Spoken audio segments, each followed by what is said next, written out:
On poursuit avec le séjour du président de la Commission de l'Union européenne. José Manuel Barroso a rendu visite ce matin aux étudiants de l'université Félix Houphouët-Boigny de Cocody. L'objectif était de s'entretenir avec les étudiants du cycle 3 sur l'aide budgétaire de l'Union européenne et sur le programme de formation des étudiants et des enseignants africains.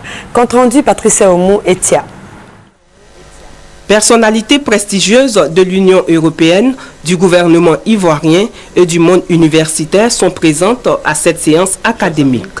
Dans son adresse à la communauté universitaire, le président de la Commission européenne, José Manuel Barroso, a vanté les relations fortes de l'Union européenne, premier partenaire commercial de la Côte d'Ivoire.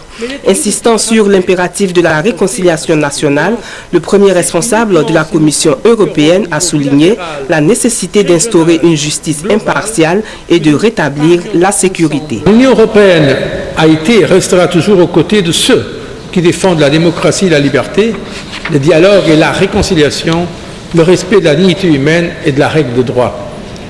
La Côte d'Ivoire le sait bien. Nos relations sont anciennes, nos relations sont fortes, nos relations sont amicales.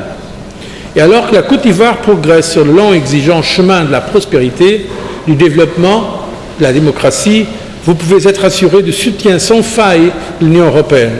Au terme de son discours, les échanges se sont poursuivis avec les étudiants. Pour le ministre de l'Enseignement supérieur et de la Recherche scientifique, Cissé Ibrahima, l'engagement de l'Union européenne à soutenir le gouvernement ivoirien reste intact. Le président lui-même l'a annoncé, ce sont 115 millions d'euros que l'Union européenne va apporter à la Côte d'Ivoire en termes d'appui budgétaire.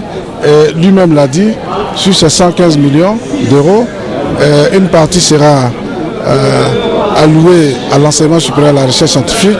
Je crois que pour nos universités, ici Félix Houphouët-Boigny, mais les autres ne sont pas loin, c'est une très bonne nouvelle, nous voulons nous en féliciter.